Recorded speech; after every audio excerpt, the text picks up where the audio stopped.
দক্ষ যজ্ঞ পঢ়িলে অকমান খেলিমেলি এটা লাগে সমাজত।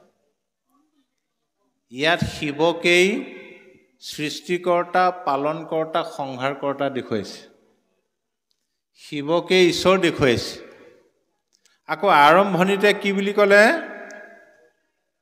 বেদ শিৰো ৰত্ন ভাগে জাক প্ৰকাশ হয়, ৪৫০০ মুখে হৰ বিৰিঞ্চি গাৱই, জয় নমো নাৰায়ণ নাথ ভগৱন্ত, যাহাৰ মায়াত সুৰ মুনি মোহ হুন্ত। কলাপচন্দ্ৰ দিজে জয় জয়তে সেইজন প্ৰভু ভগৱন্তক প্ৰণাম কৰিছে, যিজন নাৰায়ণ, যিজন নাথ মানে স্বামী, যিজন হ'ল ভগৱন্ত, যাৰ মায়াত সুৰ মানে হ'ল দেৱতা, মুনি আৰু এইবিলাকো মোহ যায়, যাক বেদৰ শিৰোৰত্ন ভাগে প্ৰকাশ কৰিছে। বেদৰ শিৰোৰত্ন হ'ল বেদান্ত, বেদৰ অন্ত হ'ল বেদান্ত। বেদান্ত ভাগকে কয় বেদৰ সাৰ। আৰু সেই বেদান্তই কি বুলি কৈছে? যিজনক প্ৰকাশ কৰিছে এক ঈশ্বৰক। আৰু যিজনৰ গুণ কোনে গায়? ৪৫০০ মুখে হৰ বিৰিঞ্চি গাৱই। বিৰিঞ্চি মানে হ'ল ব্ৰহ্মা। ব্ৰহ্মাৰ ৪খন মুখেৰে গায় ব্ৰহ্মাই। আৰু শিৱ ৫০০ মুখীয়া বুলি কৈছে, ৫খন মুখেৰে গায়। অৰ্থাৎ ব্ৰহ্মা, বিষ্ণু, শিৱ বুলি ক'লে আমাৰ সমাজত অকণমান উপলব্ধি নকৰাৰ কাৰণে খেলিমেলি হয়। প্ৰকৃততে ব্ৰহ্মা, বিষ্ণু, শিৱ এজনেই। তেওঁ ব্ৰহ্মাৰূপে সৃষ্টি কৰে, বিষ্ণুৰূপে পালন কৰে, শিৱৰূপে সংহাৰ কৰে। কিন্তু ৩জন বনাই পেলালে ৩টা গুণত। যেনেদৰে মানুহ এজনেই, তেওঁ জীৱিকা কি? বোলে মাষ্টৰ চাকৰি কৰে, শিক্ষকতা কৰে। তেওঁ আকৌ ঘৰত খাবৰ কাৰণে মাটি ২ বিঘামান আছে, নিজে খেতিও কৰে। আৰু তাতোতকৈ এটা আচৰিত কথা কি? নামটো ধৰক নাৰায়ণ। এই ভাগৱত শাস্ত্ৰ আৰম্ভ হৈছে এডাল মৰা সাপৰ পৰা। তেওঁ মাষ্টৰ কৰে। সেই মানুহজনে যেতিয়া ৰাতিপুৱা হাল বাবৰ কাৰণে পথাৰলৈ যাব, আঁতৰৰ পৰা মানুহবিলাকে তেওঁক নাৰায়ণ বুলিও নকয়, মাষ্টৰ বুলিও নকয়। কি বুলি ক'ব? পথাৰলৈ হাল বোৱা আহিলে আৰু মই যাব হ'ল বুলি ক'ব, নহয়নে বাৰু? একেজন মানুহে পথাৰৰ পৰা আহি যেতিয়া গা পা ধুই ল'ৰা ছোৱালী পঢ়ুৱাবলৈ যাব স্কুললৈ, তেতিয়া হালোৱা বুলি ক'ব নে মাষ্টৰ বুলি ক'ব? একেজন মানুহে মাষ্টৰ। একেজন মানুহে আবেলি স্কুলৰ পৰা ঘূৰি আহি তামোল কেইটামানকে বেচোংগে বুলি লৰালৰিকে তামোলৰ গাঁতটো খানি তামোল কেইটামান বেচিবলৈ গ'ল। তেতিয়া কি বুলি ক'ব? বেপাৰী। কিন্তু মানুহ একেজনে হয় নহয়? হাল বাবলৈ যোৱাৰ কাৰণে হালোৱা, ল'ৰা ছোৱালী পঢ়ুৱাবলৈ যোৱাৰ কাৰণে মাষ্টৰ, তামোল বেচিবলৈ যোৱাৰ কাৰণে বেপাৰী। ঠিক সেইদৰে সতৰজতম প্ৰকৃতিৰতি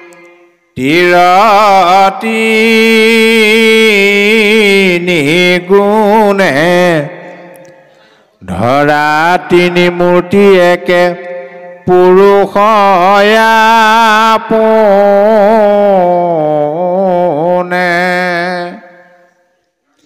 সত ৰজতম প্ৰকৃতিৰ ৩টা গুণ। সেই 3টা গুণত এজন ঈশ্বৰেই 3টা মূৰ্তি ধাৰণ কৰিছে।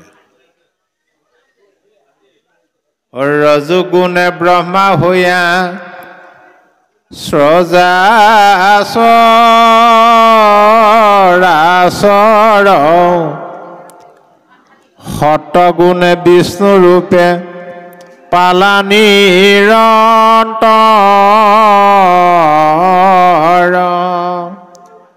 ৰজোগুণৰ আশ্ৰয় লৈ তেওঁ নিজে ব্ৰহ্মা ৰূপটো ধৰি এই প্ৰপঞ্চ সৃষ্টি কৰে।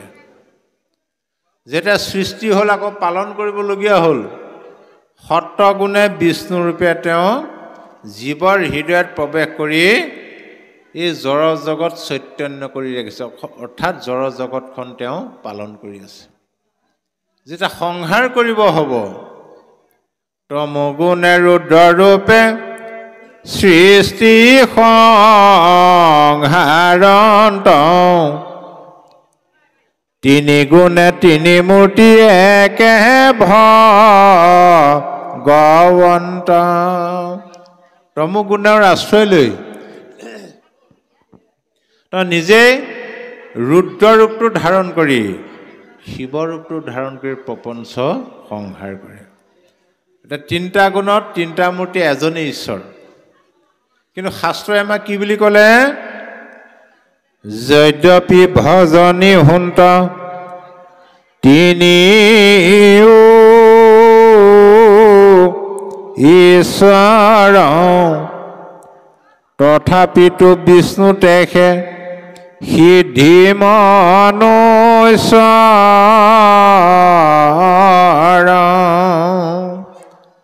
যদিও তিনিজনে একে ঈশ্বৰ, তিনিওজনকে আমি ভজিব লাগে, কিন্তু ভাগৱতে কি বুলি ক'লে? তিনিওজনৰ ভিতৰত বিষ্ণুক ভজনা কৰিলেহে মানুহে সাধনাত সিদ্ধি লাভ কৰিব পাৰে। কিয় পাৰে? যে জীৱ শ্ৰেষ্ঠ মনুষ্য সংসাৰ তৰিবলৈ হ'লে আমাক এটা বস্তুৱেই বিশেষ প্ৰয়োজন, সেইটো হ'ল জ্ঞান। কি জ্ঞান? সচৰাচৰ জ্ঞানটো সকলোৰে আছে। খোৱা বোৱা, গৰম ঠাণ্ডা, টোপনি যোৱা, মৃত্যুলৈ ভয় থকা, এইবিলাক জ্ঞান সকলোৰে আছে। কিন্তু জীৱশ্ৰেষ্ঠ মনুষ্যই এটা আছুতীয়াকৈ এটা জ্ঞান তাৰ ওপৰঞ্চি আয়ত্ব কৰিব পাৰে, সেইটো হ'ল তত্ত্বজ্ঞান। আৰু সেই তত্ত্বজ্ঞানটো ৰজগুণৰ দ্বাৰা, তম গুণৰ দ্বাৰা কেতিয়াও আয়ত্ব কৰিব নোৱাৰে। সেইকাৰণে কৈছে, জ্ঞানেখে জানিবা মুখ্য, মুখ্যৰ নিদান, শুদ্ধ সত্য গুণতেখে মিলে তত্ত্ব জ্ঞান। শুদ্ধ তত্ত্ব জ্ঞানটো শুদ্ধ সত্য গুণতহে আয়ত্ত কৰিব পাৰে। আৰু এই হেতু বিষ্ণু ভৈলা ভকতৰ ইষ্ট, উপাধি বিশিষ্ট ফল হয় বিশিষ্ট। সেইকাৰণে ভকতৰ ইষ্ট হ'ল বিষ্ণু, সত্যগুণৰ প্ৰতীক। ব্ৰহ্মা হ'ল ৰজুগুণৰ প্ৰতীক, শিৱ হ'ল তমগুণৰ প্ৰতীক। এইবিলাক হ'ল উপাধি নাম, গুণনাম। উপাধিক ভজনা কৰিলে ফলটো বিশিষ্ট। তাৰমানে উদাহৰণস্বৰূপে নৱম স্কন্ধ ভাগৱতত এটা কাহিনী আছে। বৃকাসুৰ নামৰ এজন অসুৰ আছিলে। তেওঁ শিৱৰ একান্ত ভক্ত। এবাৰ তেওঁ গাৰ মঙহ কাটি কাটি আহুতি দি শিৱ পূজা কৰি আছিলে। একালত শিৱ সন্তুষ্ট হ'ল। শিৱ সন্তুষ্ট হৈ ক'লে যে, বাছা বৃকাসুৰ, তোমাৰ স্তুতিত মই সন্তুষ্ট হৈছোঁ, তোমাক কি বৰ লাগে কোৱা। বৃকাসুৰে ক'লে, মোৰ প্ৰতি যদি সদয় হৈছে তেন্তে মোক আজি এইটো বৰ দিয়ক। কোনটো বৰ? মই যাৰ মূৰতে হাত দিওঁ সি যাতে ভস্ম হৈ গুচি যায়। বৃকাসুৰে বৰটো ল'লে। সেইকাৰণে অন্যটো নাম ভস্মলোচন বৃকাসুৰৰ। শিৱই তথাস্তু বুলি কৈ দিলে, হ'ব। বৃকাসুৰে শিৱক আকৌ উভতি সুধিলে যে, প্ৰভু তুমি মোক বৰটো দিলা হয়, সত্য অসত্য প্ৰমাণ চাব, ফলিয়াব নে নফলিয়াব প্ৰমাণ চাব লাগিব, গতিকে তুমিয়ে মূৰটো পাতি দিয়াচোন, মই হাতটো দি চাওঁ। বৃকাসুৰে হাতটো আগবঢ়াইলে। শিৱই ভাবিলে সৰ্বনাশ, আজি মোকে ভস্ম কৰিব, উভতি দিলে দৌৰ। বৃকাসুৰে খেদি খেদি গৈ আছে। ইফালে বৈকুণ্ঠপতি কৃষ্ণই দেখিলে সৰ্বনাশ, আজি শিৱৰ মানে ভাল লটি ঘটি। তেওঁ ব্ৰাহ্মণৰ ভেগ ধৰি আহিলে।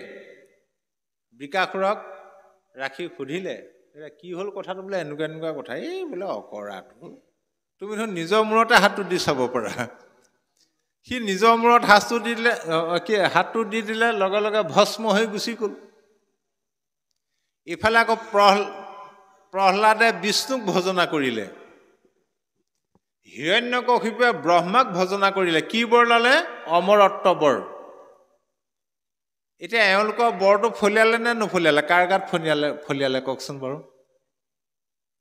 সেইকাৰণে শাস্ত্ৰই কৈছে, হেৰা হিৰণ্যকশিপুৰৰ গতিটো লাগে নেকি? ব্ৰহ্মাক পূজা কৰা। বৃকাসুৰৰ গতিটো লাগে, শিৱক পূজা কৰা। আৰু যদি প্ৰহ্লাদৰ গতিটো লাগে, বিষ্ণুক ভজনা কৰা।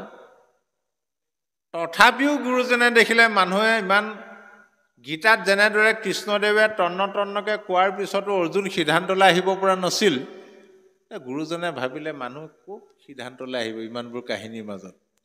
সেইকাৰণে গুৰুজনে কি কৰিলে? সকলো বাদ দিয়া, ঐ এক কৃষ্ণদেৱ কৰিও কসেৱ, ধৰিও তাহান নাম, কৃষ্ণ দাস হুইয়া প্ৰসাদ ভুঞ্জিয়া, হস্তে কৰা টান কাম। সমস্ত বাদ দি এক কৃষ্ণদেৱক সেৱা কৰা, তেওঁৰ নাম লোৱা, হাত দুখনে তেওঁৰ কৰ্ম কৰা। অ কৃষ্ণৰ স্থানক যত্নে চলিও ক, সাঞ্চিও পুণ্যৰ দাম,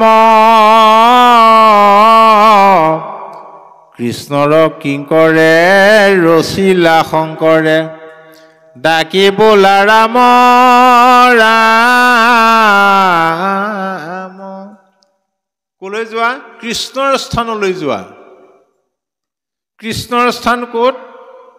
য'তেই ভগৱন্ত কৃষ্ণৰ গুণ যশ লীলা চৰিত্ৰ শ্ৰৱণ কীৰ্তন হৈ থাকে, য'তেই ভগৱন্ত কৃষ্ণদেৱৰ বাংময় মূৰ্তি ভাগৱত প্ৰতিষ্ঠা কৰা থাকে, এই নামঘৰেই হ'ল ভকতৰ সংগ লোৱাৰ স্থান, নামঘৰ, আৰু এই হ'ল কৃষ্ণৰ স্থান। তাৰমানে আও পোকাকে কি ক'লে?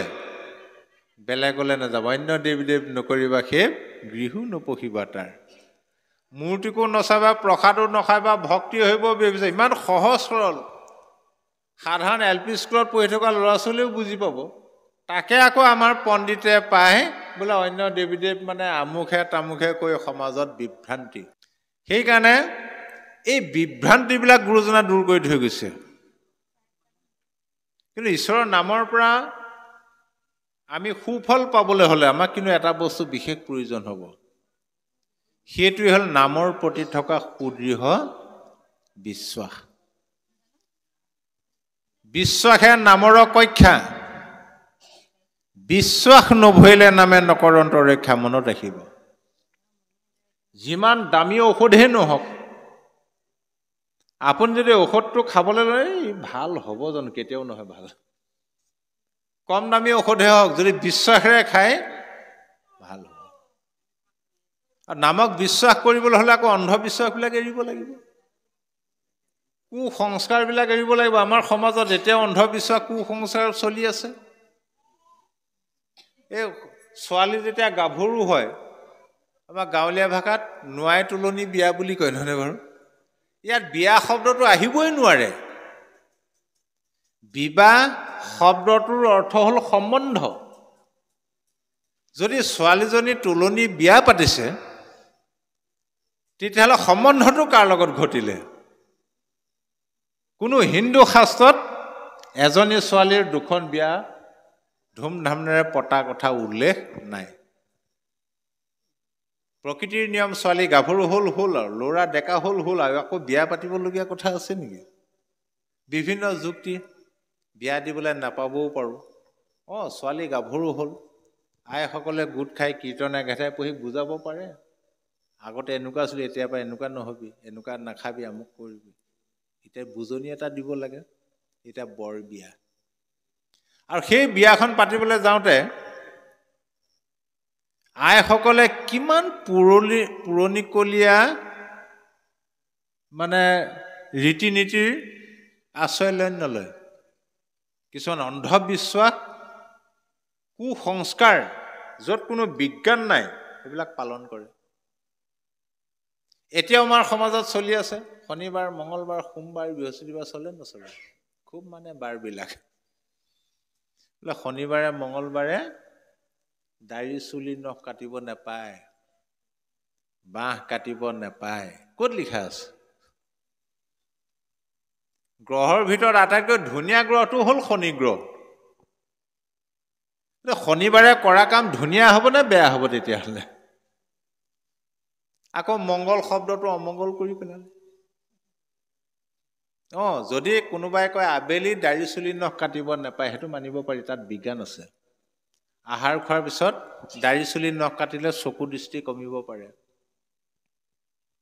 যদি কোনোবাই কয় আইসকলে চেলাৰী উঘালিব নাপায় সেইটো মানিব পাৰি চকু দৃষ্টি কমি যাব সেইটো মানেনে বাৰু কেতিয়াও নেমানে আগৰ এতিয়া আইসকলৰ এনেকুৱা নিয়ম আছিলে বোলে বাপজনৰ নামটো কাঢ়িব নাপায় হয়নে বাৰু আগতে নেকাহে নহয় আজিকালি আৰু বেলেগ আজিকালি তই মই বুলিয়ে মাতে নিজৰ মানুহটোক নাম কাঢ়ি মাতে কিন্তু আগৰ আইসকলে বাপজনৰ নামটো কেতিয়াও নেকাঢ়ে এই কাষগৰাকীক মাতি আনি পেলাই কোৱাই নামটো সেইটো হ'লেও কিন্তু বিপদত পৰিব লাগিব এবাৰ এগৰাকী পৰিলে বিপদত তেওঁ স্বামীজনৰ নাম আছিলে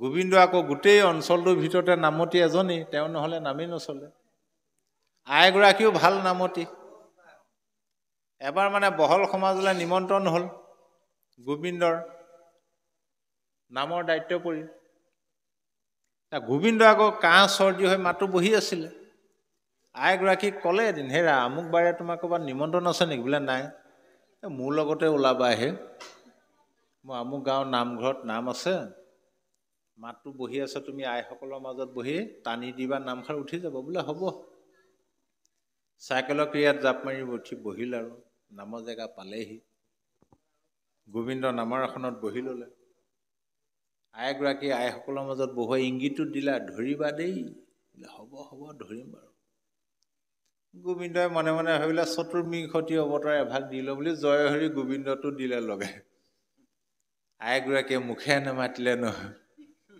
মনে মনে ভাবিছে এই ভাগহে দিবলৈ পালে মুখে নেমাতিলে নামষাৰ এদায় হৈ গ'ল গোবিন্দ আকৌ মনে মনে খং এইজনীক ইমান শিকাই বুজাই আহিলো ধৰি টানি দিবি মুখে নেমাতিলে কেনেকুৱা মানুহ এই আৰু কাষগৰাকীয়ে সুধিলে হেৰি আপোনাৰ গা বেয়া নি বোলে ভালেই বাপজনে ইমান সুন্দৰ নাম দিছে মাতো বহি আপুনি মুখেৰে মতা নাই বোলে এনেই নেগালো এইবাৰ কিন্তু মাতিব লাগিব দেই এইবাৰ ধৰিবলৈ আপুনি নধৰিলে আমি বোলে এইবাৰ ধৰিমেই গোবিন্দই মনে মনে ভাবিলে এইজনী সিমান শিকাই বুজাই আহিলোঁ মুখেৰে নামাতিলে এইবাৰনো ক'ত মাতিব চাগে গতিকে ছুটি চাই কীৰ্তন এভাগ দিওঁ বুলি গোপাল গোবিন্দ যদু নন্দন কৃষ্ণৰ চৰণে লৈলো শৰণ গাই আছে 4 শাৰীমান গৈছে এগৰাকী এবাৰ মুখে নমতা হ'ল কাষগৰাকীয়েতো কিলাকুটি মাৰিবলৈ ধৰিলে হেৰি আপুনি গাবই লাগিব আপুনি নেগালে আমিও নেগাওঁ যেতিয়া বৰকে ধৰিলে শেহত আইগৰাকীয়ে ধুনীয়াকৈ গালেগৈ আৰু 4 শাৰীমান যোৱাৰ পিছত গোপাল নিজৰ জন যদু নন্দন কৃষ্ণৰ চৰণে লৈলো শৰণ তথাপিও গোবিন্দটো নেগালে সেইটো অন্ধবিশ্বাস কুসংস্কাৰ ত্যাগ কৰি এই নাম ল'ব লাগিব কাৰণ ভগৱন্ত কৃষ্ণদেৱে বৈকুণ্ঠ প্ৰয়াণৰ আগে আগে এই কথাটো চিন্তা কৰিছিলে যে মই বৰ্তমান ধৰাধামত থকাৰ কাৰণে বৰ্তমানৰ লোকে মোক দৰ্শন কৰি সংসাৰ তৰিব কিন্তু মই যোৱাৰ লগে লগে পৃথিৱীত কলিৰ আগমন ঘটিব কলিৰ কবলত পৰি মনুষ্যবিলাক অধোগতি যাব পিছত কেনেকৈ তৰিব তেওঁলোক কৃপাময় কৃষ্ণে পাছে চিন্তিলন্তকাজ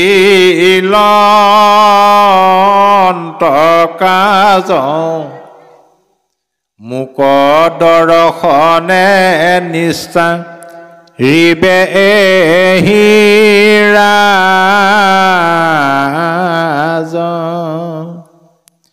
ৰাম পাছৰ লোকৰ বাবে হৈবে নগতি ঘূৰ কলি পাইলে লোক যাইবে অধোগতি।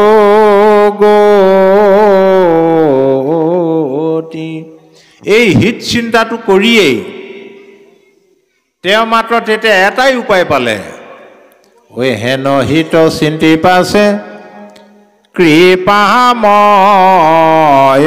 হৰি নিজ গুণ যশ থৈলা জগত কে ভৰি। তেওঁৰ যি গুণ যশ জগত ভৰাই থৈ গুচি গ'ল। কিয় বোলে একো নকৰাকৈয়ে তৰুক সংসাৰ আৰ শ্ৰৱণ কীৰ্তনে এহি চিন্তি বৈকুণ্ঠক গৈলা নাৰায়ণে। কেৱল এই গুণ যশ লীলা চৰিত্ৰ শ্ৰৱণ কীৰ্তন কৰিয়ে যাতে সংসাৰ তৰিব পাৰে, এই ব্যৱস্থাটো কৰি থৈ গুচি গ'ল। কালক্ৰমত কি হ'ল, ভগৱন্ত বৈকুণ্ঠলৈ গ'ল, কলিৰ আগমন ঘটিল, কলিয়ে সকলোবিলাক আকৌ গ্ৰাস কৰি পেলালে। তেওঁ গুণ যশ লীলা চৰিত্ৰ ভক্তি বোলা বস্তুটো একেবাৰে লুপ্তপ্ৰায় হৈ গুচি গ'ল। সেইকাৰণে মহাপুৰুষ গুৰুজনা অহাৰ আগত আমাৰ সমাজ জীৱন কেনেকুৱা আছিলে, ইয়াৰো এখন মানচিত্ৰ, সামাজিক মানচিত্ৰ আমাক চৰিত্ৰকাৰসকলে দেখাই দিছে। একেবাৰে উশৃংখল আছিলে। ইটো ৰাজ্যে পূৰ্বকালে নাছিল ভকতি, নানা ধৰ্ম কৰ্ম লোকে কৰিল সম্প্ৰতি। মানুহে ভক্তিৰ বাদে, ভক্তিৰ বিপৰীতে কলিৰ কবলত পৰি আন ধৰ্ম কৰ্ম কৰিবলৈ আৰম্ভ কৰি দিলে। ৰাম নানা দেৱ পূজয় কৰয় বলিদান, হংস চাগ মহিষ কাটে অসংখ্য প্ৰমাণ। বিভিন্ন দেৱ দেৱতা পূজা কৰি বিভিন্ন দেৱ দেৱতাৰ নামত হাঁহ ছাগলী পাৰ ম'হ বলি দিবলৈ আৰম্ভ কৰি দিলে। অকল হাঁহ ছাগলী পাৰ ম'হেই নহয়, নৰবলি পৰ্যন্ত আৰম্ভ হৈ গ'ল, মানুহকো বলি দিবলৈ ধৰিলে। তপ জপ যজ্ঞ দান তীৰ্থ স্নান কৰে, ঘোৰ নৰ কট পৰি পৰি সবে মৰে।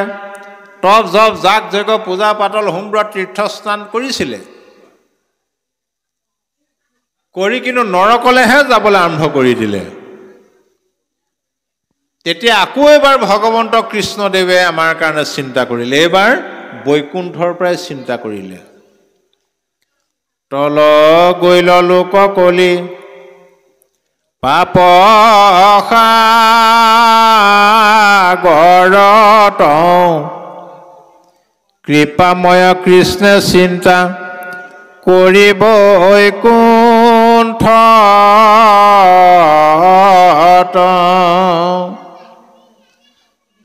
দেহি মোৰে প্ৰিয় সন্তান জীৱশ্ৰেষ্ঠ মনুষ্য কলিৰ পাপ সাগৰত ডুব গ'ল।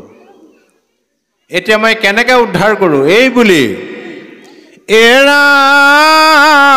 মৃত্যু লোক সমস্তকে কৰিতে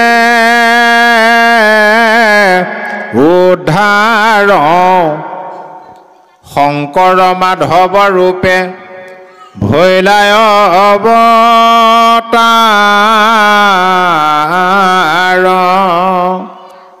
এইবাৰ শংকৰ আৰু মাধৱ ৰূপে গুৰু আৰু শিষ্য ৰূপে অৱতাৰ হৈ গীতা ভাগৱতৰ সাৰ সংগ্ৰহ কৰি সমাজৰ কুসংস্কাৰ অন্ধবিশ্বাস দূৰ কৰাই আমাক এক অশৰণ হৰিনাম ধৰ্ম বিজ্ঞানসন্মতভাৱে দি থৈ গৈছে।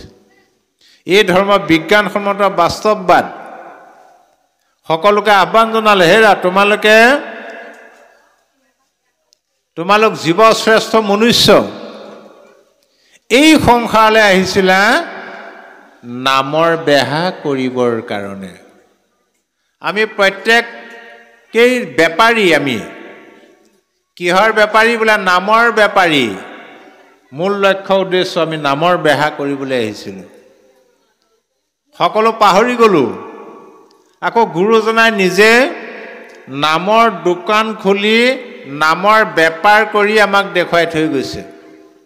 হৰি ভকতিৰ পাতিলন্ত হাত শংকৰে জগত জুৰি, ৰাম নাম ৰত্ন বেহায়া জগতে চলয় বৈকুণ্ঠপুৰী।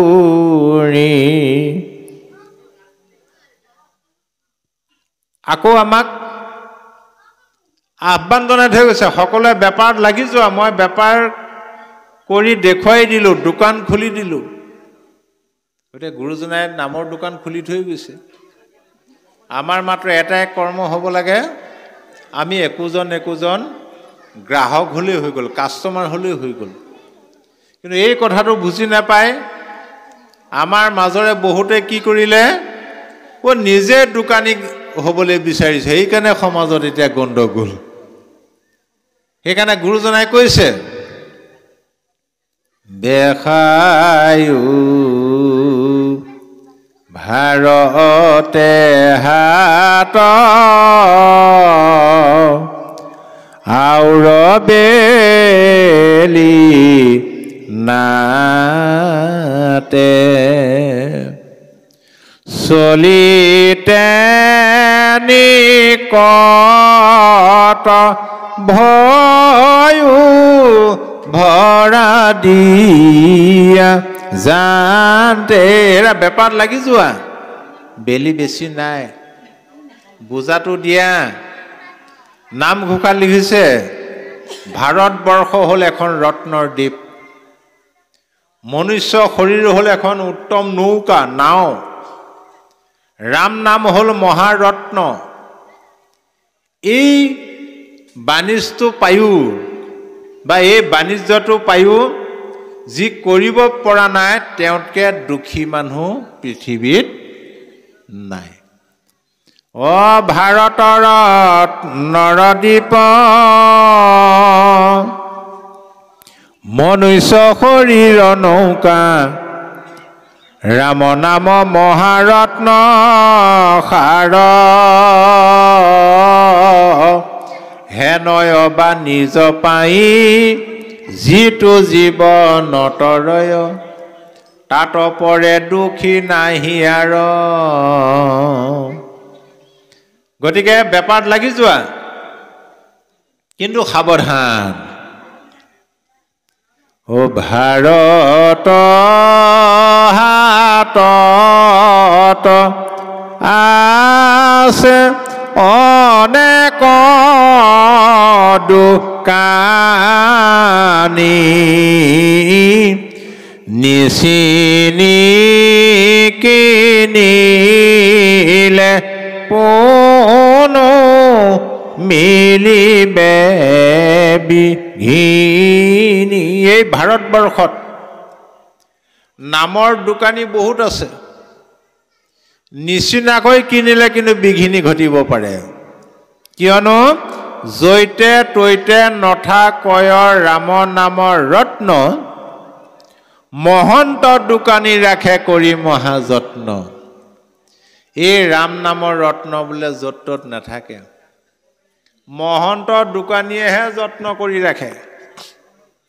আকৌ মহন্তও আমাক চিনাকি কৰি থৈ গ'ল, সেইজনহে আচল মহন্ত। জন্মতে যিয়েই নহওক, কোনজন? প্ৰথম স্কন্ধ ভাগৱতৰ সুত সৌনক সংবাদ 28 সহস্ৰ ঋষি বেদত প্ৰধান, বিষ্ণুৰ নৈমিষ ক্ষেত্ৰ মহাপুণ্য স্থান।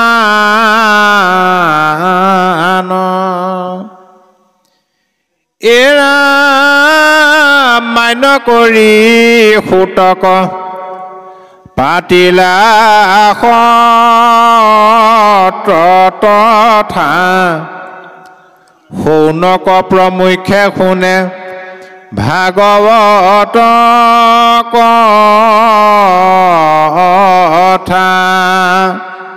শুকদেৱে পৰীক্ষিতক ভাগৱত কোৱাৰ 230 বছৰৰ পিছত শৌনক আদি 28,000 ঋষিমুনিয়ে নৈমিষাৰণ্যত সূতৰ মুখৰ পৰা ভাগৱত শুনিছিলে।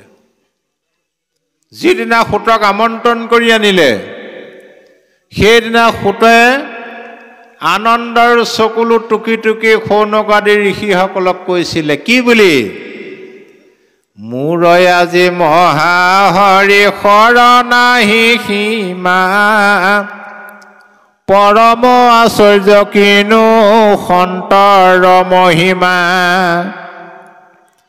ক্ষত্ৰিয়ত হন্তে ব্ৰাহ্মণিত ভৈলো জাত উপবিত সুত জাতি জগতে প্ৰখ্যাত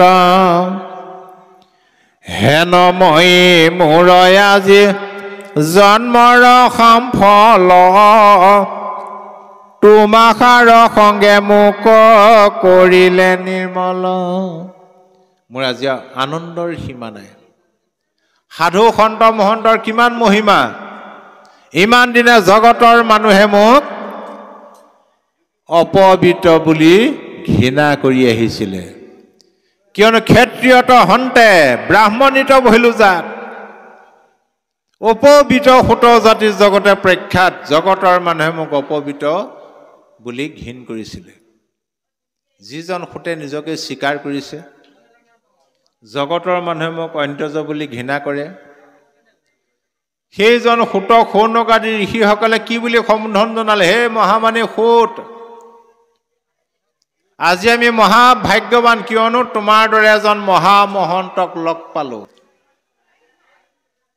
আৰু এই কথাটো ব্ৰহ্মাই চাই আছিলে। তেওঁ আচৰিত হৈ হংসজনত চৰি বৈকুণ্ঠ পালেগে। প্ৰভু, আচৰিত দৃশ্য এটা দেখিলোঁ। বোলে কি দেখিলা? বোলে আজি নৈমিষা অৰণ্যত শৌনক আদি মহা ঋষিসকলে সুতকেই বোলে গুৰু আসনত বহুৱালে, পাথৰ আসনত বহুৱালে, গুৰু মানিলে।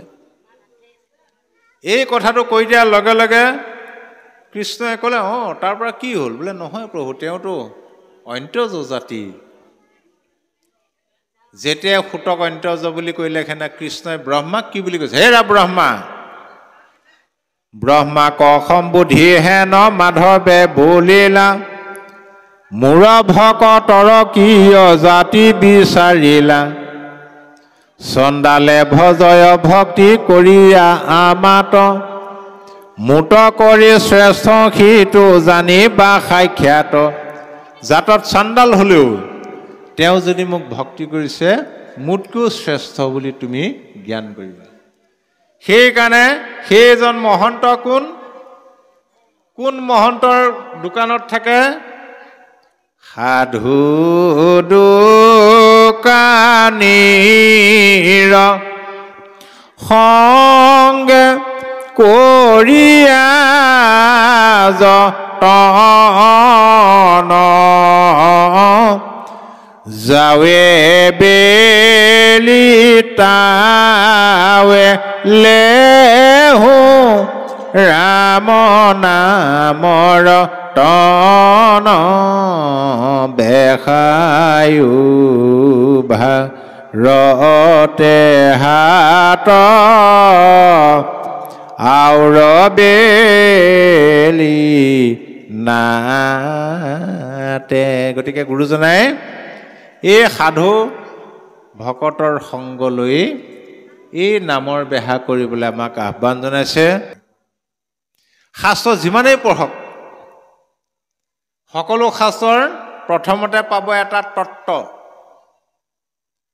দ্বিতীয়তে পাব তত্ত্বৰ ওপৰত আৰু এটা তত্ত্ব, সেইটো হ'ল পৰমাৰ্থ তত্ত্ব, যাৰ ওপৰত আৰু তত্ত্ব নাই। এতিয়া আমাৰ সমাজত গীতা পঢ়ি খেলি মেলি লাগি থাকে। গীতাৰ যুক্তি দি আমাৰ হিন্দু সমাজখনতে খেলি মেলি হৈ আছে। এতিয়া গুৰুজনে সেইকাৰণে গীতা ভাঙনিয়ে নকৰিলে। গীতাত বহুত অকোৱা পকোৱা কথা আছে। যদি মই ভাঙনি কৰি থৈ যাওঁ, মানুহে আঁতু উলিয়াব নোৱাৰিলে খেলি মেলি লগাব। সেইকাৰণে গীতাৰ সাৰাংশটো ভাগৱতলৈ লৈ আহিলে। সমস্ত গীতাৰ মৰ্ম উদ্ধাৰিয়াই আনি অৰ্জুনক কৃপায় কহন্ত চক্ৰ পানী। এই নাম শুনিও অৰ্জুনয়াবে বান্ধৱ পৰম কহু গুজ্যতম তো পৰম গুজ্যতম। সি জয় পৰম ধৰ্ম মূৰ ভকতিত সুদৃঢ় সি জয় সকলে ধৰ্ম মূৰ ভকতিত সুদৃঢ় বিশ্বাস হেন কৰিয়া বুদ্ধিত। এৰাম তেজী বিধি কিংকৰ ৰজতে কব ধৰ্ম জ্ঞান গণ একে মাত্ৰ মূৰ্ত লৈও একান্ত শৰণ। একে মাত্ৰ মূৰ্ত তুমি লৈক শৰণ, এইটো হ'ল গীতাৰ সাৰ। সেইকাৰণে গীতা কৈ শেহত কৃষ্ণদেৱ অৰ্জুনক ক'লেগৈ, হে সব্যসাচী, তোমাক মই এতিয়া সকলোৰে শাস্ত্ৰৰ সাৰ কথাটো কওঁ শুনা, আৰু সকলোৰে পৰমাৰ্থ তত্ত্বৰ কথাটো কওঁ শুনা। মোতে মাত কৃষ্ণ নিগদতি সব্যসাচী পৰমাৰ্থ তত্ত্ব লৈও বাচি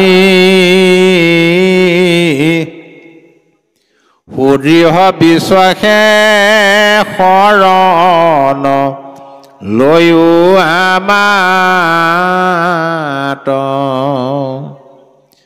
মোতে মাত্ৰ সদা দিয়ে চিত্ত গায়ো মোৰ গুণ নাম গীত। সকলে শাস্ত্ৰৰ কহিলো সাৰ সাক্ষাৎ। এইটো হ'ল পৰমাৰ্থ তত্ত্ব। সমস্ত বাদ দি সুদৃঢ় বিশ্বাসে তুমি মোৰ চৰণত শৰণ লোৱা। সাৰটো কি? মাত্ৰ মোৰ চিত্ৰটো দি দিয়া, মোৰ গুণ গোৱা। এইটোৱে হ'ল সকলো শাস্ত্ৰৰ সাৰ। এতিয়া তত্ত্বটো কি? মহাপুৰুষ শ্ৰী শ্ৰী মাধৱদেৱে যেতিয়ালৈকে গুৰুজনক লগ পোৱা নাছিল, তেতিয়ালৈকে তেওঁ এজন শাক্ত মহাপণ্ডিত আছিল। গুৰুজনক লগ পোৱাৰ পিছত নিগম শাস্ত্ৰ অধ্যয়ন কৰিলে। আগম নিগম বেদ ৰামায়ণ পুৰাণ ভাৰত গীতা ভাগৱত আদি সকলো শাস্ত্ৰ অধ্যয়ন কৰি এই তত্ত্বটো আমাক ঘোষণা কৰি থৈ গৈছে। কি? বেদে ৰামায়ণে পুৰাণে ভাৰতে আদিময় ধয়বসানে হৰি কেশে মাত্ৰ কহয় নিশ্চয় জানা তত্ত্বই সিমানে। এক ঈশ্বৰকহে কৈছে। তাৰমানে যিটো একেশ্বৰবাদ, একেশ্বৰবাদটো হ'ল সকলো শাস্ত্ৰৰ তত্ত্ব।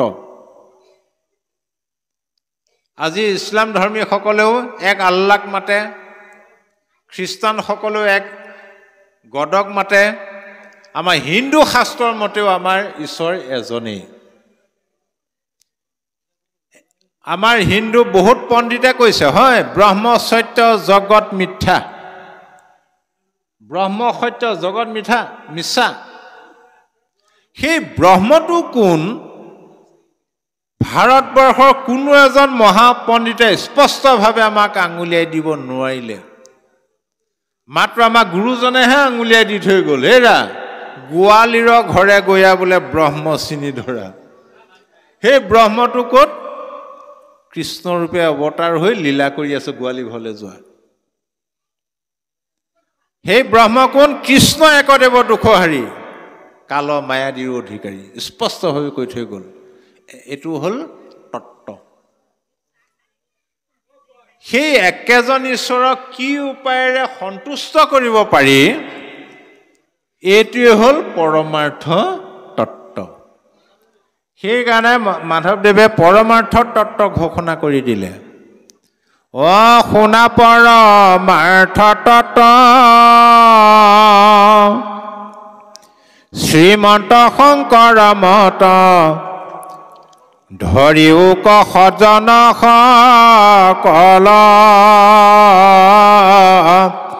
হৰিৰ কীৰ্তন কৰি সুখে সংসাৰ কটৰি পাইবা ভক্তি পৰম নিৰ্মল ৰাম পাইবা ভক্তি পৰম নিৰ্মল হেৰা মহাপুৰুষ শ্ৰীমন্ত শংকৰদেৱ গুৰুজনৰ মতটো গ্ৰহণ কৰা। ইয়াত এই ধৰ্মটো কি বোলে একশৰণ হৰিনামৰ ধৰ্ম। ইয়াত কেৱল নাম আছে, সেই নাম কীৰ্তন কৰিয়ে সুখে সংসাৰ তৰিব পাৰিবা। এই হ'ল পৰমাৰ্থ তত্ত্ব। গতিকে ইমানকে কৈ আমি আসনভাগ এৰিব বিচাৰিছোঁ।